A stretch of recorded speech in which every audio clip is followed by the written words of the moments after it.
Hello everyone.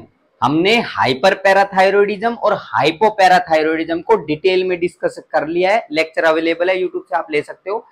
अब हम hyper parathyroidism और हाइपोपैराथायरॉयडिज्म दोनों को शॉर्ट में डिस्कस करने वाले हैं कि हमने पूरे लेक्चर में क्या क्या पढ़ा है, उनका बिल्कुल सारांश अपन करने वाले हैं। हाइपर पैराथायरॉयडिज्म की अगर बात करें तो हाइपर एक्टिविटी देखने को मिलती है पैराथायरॉयड ग्लैंड की, जिसके कारण आपको हाइपर सिक्रीशन देखने को मिलता है पीटीएच का। और ये पीटीएच जो हाइपर सिक्रीट हो रहा है हाइपर कैल्सीमिया और हाइपोफोस्फेटीमिया करने के लिए रेस्पॉन्सिबल रहेगा। अगर हाइपर कैल्सीमिया आपको देखने को मिल रहा है तो हाइपर कैल्सीमिया के कारण यहाँ पर क्या क्या साइन एंड सिम्टम्स देखने को मिलेंगे वो यहाँ पर अपन डिस्कस कर सकते हैं। डिप्रेशन ऑफ नर्वस सिस्टम आपको नजर आएगा हाइपर पैराथायरॉयडिज्म के केस में। रिफ्लेक्स एक्टिविटी स्लगिश आपको नजर आएंगी। एसटी सेगमेंट जो है वो शॉर्ट आपको देखने को मिलेगा। वाइड एंड टी वेव आपको नजर आएगी ईसीजी चेंजेस में। और एनोरेक्सिया और कॉन्स्टिपेशन की कंडीशन भी आपको नजर आएगी हाइपर कैल्सीमिया के कारण। ये भी पॉइंट आप ध्यान रखना। नेक्स्ट अगर बात करें, पेप्टिक अल्सरेशंस डेवलप हो सकते हैं और हाइपर कैल्सीमिया के कारण हाइपरटेंशन की कंडीशन डेवलप हो सकती है। Nausea, vomiting and epigastric pain आपको अगर हाइपर कैल्सीमिया इंड्यूस पेनक्रिएटाइटिस डेवलप होता है तो उसके अंदर ये भी पॉइंट आपको ध्यान में रख सकते हो कि हाइपर कैल्सीमिया इंड्यूस पेनक्रिएटाइटिस में nausea, vomiting and epigastric pain नजर आ सकती है। Deep bone pen, back pain और हेडेक, ये कंडीशंस आप लोगों को इसके अंदर देखने को मिलती है। टाइप्स के ऊपर अपन चलते हैं एक बार। हाइपर पैराथायरॉयडिज्म के तीन अलग अलग टाइप होते हैं। पहला प्राइमरी हाइपर पैराथायरॉयडिज्म, दूसरा सेकेंडरी हाइपर पैराथायरॉयडिज्म, तीसरा जो होता है उसको टर्सरी हाइपर पैराथायरॉयडिज्म के नाम से जानते हैं।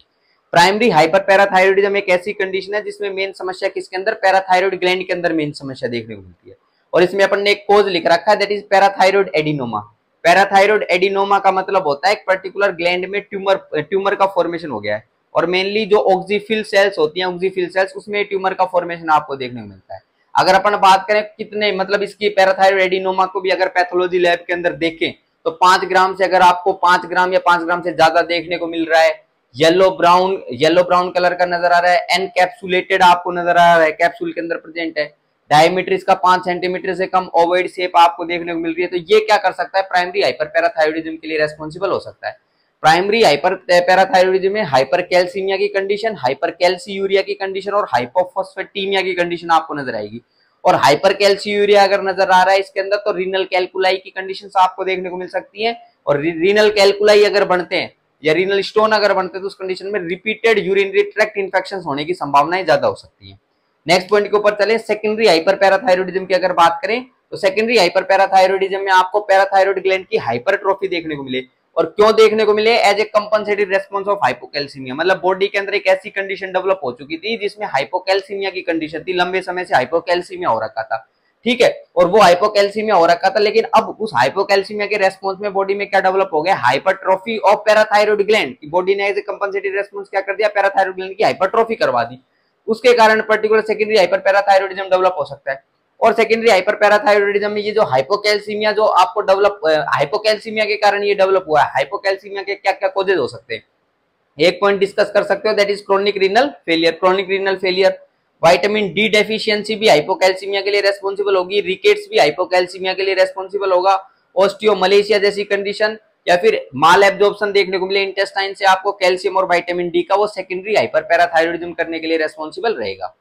नेक्स्ट पॉइंट पे चलते हैं, tertiary hyper parathyroidism. Tertiary hyper parathyroidism की अगर बात करें तो इसके अंदर जो पैराथायरॉयड ग्लैंड है उसका हाइपरप्लेजिया आपको देखने को मिलता है। और किसके रेस्पॉन्स में देखने को मिलता है, क्रोनिक सेकेंडरी हाइपर पैराथायरॉयडिज्म के रेस्पॉन्स में।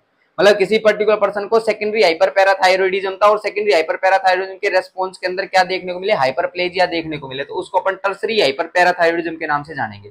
इसकी अगर अपन बात करें, इस कंडीशन में हाइपरफॉस्फेटीमिया की कंडीशन आपको नजर आ सकती है और इंक्रीज एल्कलाइन फॉस्फेटेज की एक्टिविटी देखने को मिल सकती है। साथ के अंदर इस कंडीशन में रीनल इंपेयरमेंट उस पर्टिकुलर पेशेंट में नजर आ सकता है। तो ये पॉइंट इसके अंदर अपन डिस्कस कर सकते हैं।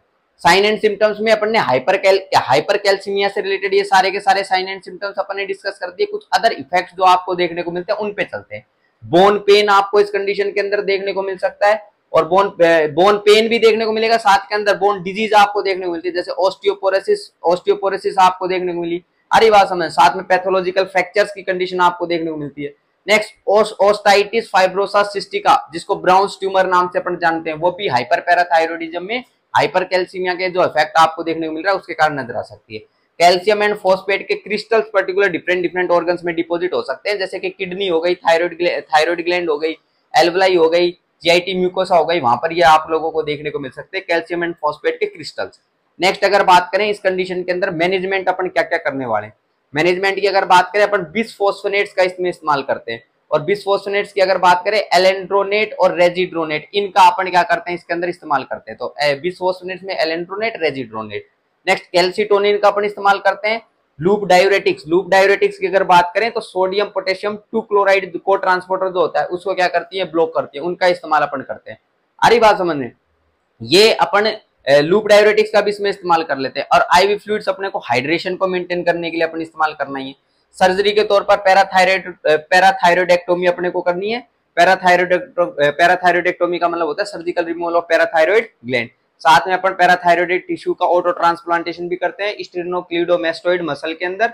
नेक्स्ट अगर बात करें फोरआर्म में, क्यों करते हैं? क्योंकि पैराथायरॉयड टिश्यू से पैराथायरॉयड हार्मोन का सिक्रीशन आप लोगों को देखने को मिले और वो पर्टिकुलर नॉर्मल जो फंक्शन है पैराथायरॉयड के वो करता रहे। क्योंकि पैराथायरॉयडेक्टोमी कर दोगे तो जो पैराथायरॉयड हार्मोन है वो आपको डिक्रीज देखने को मिलेगा, तो उस कंडीशन में पैराथायरॉयडेक्टोमी करते हैं। और पैराथायरॉयडेक्टोमी जो होती है ये ट्रीटमेंट ऑफ चॉइस किसमें होती है? प्राइमरी हाइपर पैराथायरॉयडिज्म में होती है, पॉइंट ध्यान रखना।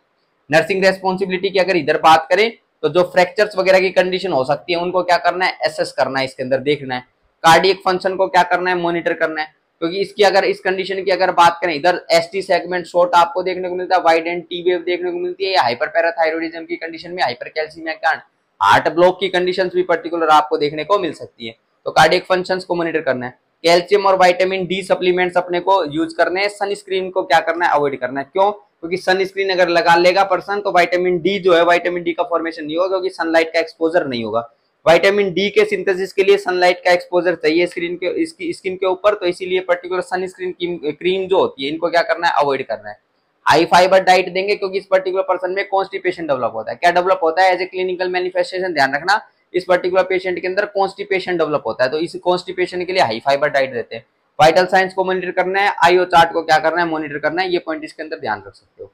नेक्स्ट, इसका जस्ट अपोजिट अपन डिसऑर्डर डिस्कस कर रहे हैं जिसको अपन हाइपोपैराथायरॉयडिज्म के नाम से जानते हैं, जिसमें हाइपो एक्टिविटी देखने को मिलती है पैराथायरॉयड ग्लैंड की, और उस हाइपो एक्टिविटी के कारण जो पीटीएच होता है उसका हाइपोसिक्रीशन देखने को मिलता है। और पीटीएच का अगर हाइपोसिक्रीशन देखने को मिलता है उसके कारण बॉडी में हाइपोकैल्सीमिया और हाइपरफॉस्फेटीमिया की कंडीशन नजर आती है। हाइपोकैल्सीमिया के कारण जब ईसीजी देखोगे तो prolong ST and prolong QT आपको नजर आएंगे। एसटी सेगमेंट प्रोलॉन्ग देखने को मिलेगा, क्यूटी इंटरवल भी प्रोलॉन्ग देखने को मिलेगा। नेक्स्ट पर्टिकुलर अगर इसके अंदर अपन बात करें तो ये जो हाइपोकैल्सीमिया आपको नजर आ रहा है, इस हाइपोकैल्सीमिया के कारण अगर हाइपोकैल्सीमिया 6 mg पर डीएल मतलब कैल्शियम का लेवल 6 mg पर डीएल से कम होता है तो उस कंडीशन में टिटनी डेवलप होती है। क्या? हाइपोकैल्सीमिक टिटनी के नाम से अपन जानते हैं, ठीक है, और टिटनी डेवलप होती है। और साथ में इसमें 3 साइन आप लोगों को देखने को मिलते हैं। एक तो पॉजिटिव चोइस्टेक साइन होता है, एक पॉजिटिव ट्रोजू साइन होता है, एक पॉजिटिव अर्ब साइन होता है। ये तीनों साइन का डिटेल डिस्कशन मैंने किया है हाइपोपैराथायरॉयडिज्म के अंदर। क्लियर बात है क्या? हाइपोपैराथायरॉयडिज्म का पूरा लेक्चर क्या है अपलोड कर दिया है। तो 24 साइन के अंदर दो एंगल ऑफ जो है इधर फेशियल नर्व है, इस पे क्या करेंगे अपन? टैपिंग करेंगे। तो टैपिंग अगर करेंगे तो उस पर्टिकुलर कंडीशन में क्या आपको देखने को मिलेगा? उस कंडीशन के अंदर जो फेशियल मसल्स है उनमें ट्विचिंग देखने को मिलेगी। तो एंगल ऑफ जो पे फेशियल नर्व का क्या करो? ऐसे टैप करो, फेशियल मसल्स में ट्विचिंग। ट्रोजू साइन की अगर बात करें तो बीपी कफ को यहाँ पर बांध देते हैं, बीपी कफ को इन्फ्लेट करते हैं अपन। इन्फ्लेट करने के बाद कार्पोपेडल स्पाज्म नजर आएगा, पूरा डिटेल डिस्कशन करा हुआ है। अर्ब साइन की अगर अपन बात करें तो अर्ब साइन अगर स्मॉल स्टिमुलस देते हो, स्मॉल इलेक्ट्रिकल स्टिमुलस भी आप लोग देते हो तो उसके अंदर आपकी जो स्केलेटल मसल्स है वो हाइपर एक्साइटेबल हो जाती हैं। तो ये अर्ब साइन इसके अंदर आपको देखने को मिलता है, ये पॉइंट ध्यान रखना। टाइप्स की अगर अपन बात करें तो 3 अलग अलग टाइप, एक तो प्राइमरी हाइपोपैराथायरॉयडिज्म, एक सूडो हाइपोपैराथायरॉयडिज्म, एक होता है सूडो हाइपोपैराथायरॉयडिज्म। प्राइमरी हाइपोपैराथायरॉयडिज्म में मेन समस्या किसमें है? पैराथायरॉयड ग्लैंड के अंदर मेन समस्या है। जैसे कि अगर बात करें अपन सर्जरी कर दी, उसकी क्या कर दी अपन ने? सर्जरी कर दी। जैसे उसमें सर्जरी में पैराथायरॉयडेक्टोमी कर दी, थायरॉयडेक्टोमी कर दी, तो ऐसी पर्टिकुलर कंडीशन है। और प्राइमरी हाइपोपैराथायरॉयडिज्म के केस में हाइपोकैल्सीमिया और हाइपोकैल्सीयूरिया और हाइपरफॉस्फेटीमिया, ये पर्टिकुलर पॉइंट आप ध्यान रख सकते हो, ये चीज आपको नजर आएगी। क्लियर बात है क्या? Hypocalcaemia, hypocalciuria and hyperphosphataemia. Next particular point पे चलें तो सूडो हाइपोपैराथायरॉयडिज्म की कंडीशन की अगर बात करें, इसके अंदर पैराथायरॉयड ग्लैंड जो होती है वो नॉर्मल होती है। सूडो का मतलब तो होता है फॉल्सली हाइपोपैराथायरॉयडिज्म। तो पैराथायरॉयड ग्लैंड इसके अंदर नॉर्मल हो गई, लेकिन टिश्यू जो है टिश्यू वो पैराथायरॉयड हार्मोन जो उसमें रेस्पॉन्स करने के लिए बिल्कुल नहीं रहते हैं, मतलब टिश्यू फेल हो जाते हैं, रेस्पॉन्ड नहीं कर पाते। तो ये कंडीशन अपन इसमें डिस्कस करने वाले। नेक्स्ट अगर बात करें सूडो हाइपोपैराथायरॉयडिज्म, ये एक रेयर फैमिलियल डिसऑर्डर आपको देखने को मिलता है, इनहेरिटेड फ्रॉम फादर जीन से पर्टिकुलर इनहेरिट होता है। और इसकी अगर बात करें जो भी साइन एंड सिम्टम्स आपको सूडो हाइपोपैराथायरॉयडिज्म के नजर आते हैं वो सारे के सारे साइन एंड सिम्टम्स इस कंडीशन के अंदर भी नजर आएंगे, लेकिन इस कंडीशन में कैल्शियम और जो फॉस्फेट होता है वो क्या रहता है, नॉर्मल होता है। क्लियर बात है क्या? अब एक बार साइन एंड सिम्टम्स पे चलते हैं भाई। इसकी अगर बात करें प्राइमरी हाइपोपैराथायरॉयडिज्म की, तो इसमें न्यूरोमस्कुलर इरिटेबिलिटी की कंडीशन, टिटनी की कंडीशन, कैल्सिफिकेशन देखने को मिलता है लेंस में, उसके कारण कैटरेक्ट डेवलप होता है, कंडक्शन ऑफ हार्ट डिक्रीज हो जाता है, सीएनएस कैल्सिफिकेशन देखने को मिलता है, साथ में टीथ एबनॉर्मेलिटी आप लोगों को देखने को मिलती है। तो ये सारे के सारे प्राइमरी हाइपोपैराथायरॉयडिज्म के क्लिनिकल मैनिफेस्टेशंस हो गए। क्लिनिकल मैनिफेस्टेशन सूडो हाइपोपैराथायरॉयडिज्म की अगर बात करें तो इसके अंदर शॉर्ट स्टेचर की कंडीशन आपको देखने को मिलेगी, शॉर्ट स्टेचर। नेक्स्ट अगर बात करें शॉर्ट मेटाटार्सल, शॉर्ट मेटाकार्पल और ओबेसिटी की कंडीशन आपको इस पेशेंट के अंदर नजर आएगी। अच्छा, सूडो हाइपोपैराथायरॉयडिज्म में ये सारे के सारे साइन एंड सिम्टम्स आपको देखने को मिलते हैं, लेकिन इस कंडीशन में कैल्शियम और फॉस्फेट लेवल क्या रहता है, नॉर्मल रहता है। ये पॉइंट इसके अंदर आप क्या कर सकते हो, ध्यान रख सकते हो। नेक्स्ट, इसमें अगर हाइपोपैराथायरॉयडिज्म के कोजेज पे चलें, किस पे चले, कोजेज पे, कि कोजेज क्या किस किस कारण से हो रहा है, तो पैराथायरॉयड ग्लैंड का सर्जिकल रिमूवल कर दो, थायराइड ग्लैंड का सर्जिकल रिमूवल कर दो, ऑटोइम्यून एट्रोफी और radiation therapy of neck infiltrative disorder जैसे हीमोक्रोमेटोसिस हो गया, विल्सन्स डिजीज हो गई, उनके कारण mutation of calcium sensing receptors, DiGeorge syndrome, idiopathic, ये पॉइंट आप इसके अंदर ध्यान रख सकते हो। क्लिनिकल मैनिफेस्टेशंस की और अगर अपन बात करें इनके अलावा, तो इसके अंदर बीपी कम देखने को मिलेगा, क्योंकि इस कंडीशन में हाइपोकैल्सीमिया नजर आ रहा है, हाइपोकैल्सीमिया के कारण बीपी कम नजर आएगा।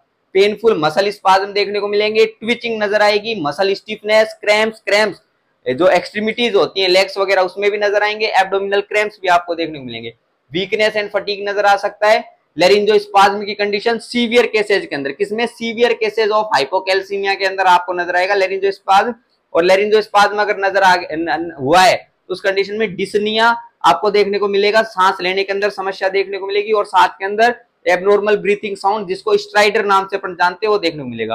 और लेरिंजोस्पाज्म अगर पर्टिकुलर डेवलप हुआ है इस पर्टिकुलर कंडीशन के अंदर, अपने एज ए ट्रीटमेंट क्या करेंगे, ट्रैकियोस्टोमी अपन करेंगे, क्योंकि एयरवे ऑब्स्ट्रक्शन होने की संभावना है। नेक्स्ट अगर बात करें इस पर्टिकुलर कंडीशन में मेंटल कंफ्यूजन वगैरह भी आप लोगों को देखने को मिल सकता है। नेक्स्ट पॉइंट के ऊपर अपन चले, अपने को साइन एंड सिम्टम्स पढ़ने ओवर्ट टिटनी के, साइन एंड सिम्टम्स ओवर्ट टिटनी का पूरा अपन ने डिस्कशन कर दिया है। ओवर टिटनी क्या होती है, टिटनी क्या होती है और लेटेंट टिटनी क्या होती है, ये भी पॉइंट अपन ने वहां पर पूरे लेक्चर के अंदर डिस्कस कर दिया है। इसकी अगर बात करें लेरिंजोस्पाज्म, डिस्फेजिया नजर आएगा, ब्लीफेरोस्पाज्म वगैरह, ये सारी की सारी इस कंडीशन के अंदर नजर आएगा ओवर टिटनी की कंडीशन के अंदर। नेक्स्ट पर्टिकुलर अगर बात करें, अगर ये ओवर टिटनी की कंडीशन देखने को मिल रही है तो इसमें मैनेजमेंट में क्या करना है, तो मैनेजमेंट के अंदर आईवी रूट से अपन कैल्शियम ग्लूकोनेट का इस्तेमाल करते हैं, फिर कैल्शियम क्लोराइड, कैल्शियम ग्लूकोनेट या कैल्शियम क्लोराइड का अपन इस्तेमाल कर सकते हैं। जैसे पेशेंट स्टेबलाइज होता है तो फिर पर्टिकुलर अपन ओरल विटामिन डी और कैल्शियम सप्लीमेंट्स पर अपन ले लेते हैं। कैल्शियम सप्लीमेंट्स के अंदर कैल्शियम की अगर बात करें, जैसे कैल्शियम कार्बोनेट हो गया, कैल्शियम कार्बोनेट का क्या कर सकते हैं, इसमें इस्तेमाल कर सकते हो, कैल्शियम सिट्रेट का अपन इस्तेमाल कर सकते हैं।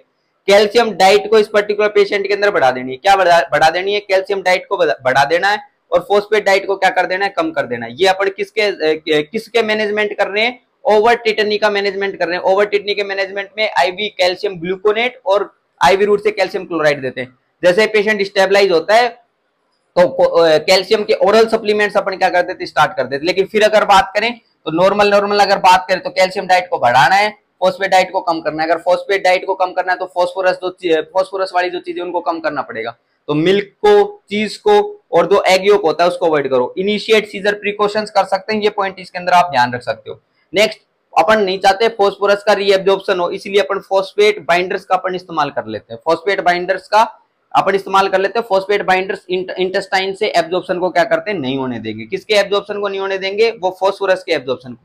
एल्यूमिनियम हाइड्रोक्साइड भी क्या कर सकते हैं अपन इसके अंदर यूज कर सकते हैं। एल्यूमिनियम हाइड्रोक्साइड भी फॉस्फोरस के एब्जॉर्प्शन को नहीं होने देगी, ये पॉइंट आप ध्यान रख सकते हो। मेन अगर अपन बात करें इसके अंदर जो आइडियल ट्रीटमेंट है वो है parathyroid hormone, PTH, hormonal replacement therapy के तौर पर टेरीपेराटाइड का अपन इस्तेमाल करते हैं, जो कि सब क्यूटेनियस रूट से देते हैं। पैराथायरॉयड जो होता है, पैराथायरॉयड उसकी अगर अपन बात करें उसकी हाफ लाइफ जो होती है पैराथायरॉयड हार्मोन की 10 मिनट होती है, ठीक है। डायग्नोस्टिक एवोल्यूशन दोनों की अगर बात करें, हिस्ट्री कलेक्शन, फिजिकल एग्जामिनेशन सारे डिसऑर्डर्स में अपन करवाते हैं। सीरम इलेक्ट्रोलाइट्स के अंदर मेनली कैल्शियम, फॉस्फेट, इनको क्या करना है, मॉनिटर करना है। पीटीएच का लेवल अपने को देख लेना है। पीटीएच के लेवल की अगर बात करें, पीटीएच का नॉर्मल लेवल 1.5 से 5.5 नैनोग्राम पर डीएल होता है, तो वो अपने को मॉनिटर करते रहना है, क्योंकि इस कंडीशन के अंदर आप लोगों का पीटीएच बढ़ा हुआ देखने को मिलेगा, इस कंडीशन में पीटीएच कम देखने को मिलेगा। ये पॉइंट डिस्कस कर। ईसीजी चेंजेस पर्टिकुलर आप लोग देखने को मिलेंगे, क्योंकि इधर हाइपोकैल्सीमिया के ईसीजी चेंजेस, इधर हाइपरकैल्सीमिया के, और यूरिन एनालिसिस अपने को करना है, क्योंकि इस कंडीशन के अंदर हाइपरकैल्सी यूरिया आपको देखने को मिल रहा है, इधर हाइपोकैल्सी यूरिया देखने को मिल रहा है। तो ये भी पर्टिकुलर पॉइंट आप इसके अंदर क्या कर सकते हो, ध्यान रख सकते हो। इन दोनों पॉइंट्स को अपने पूरी तरीके से क्या कर दिया, कवर कर दिया है। Thank you so much.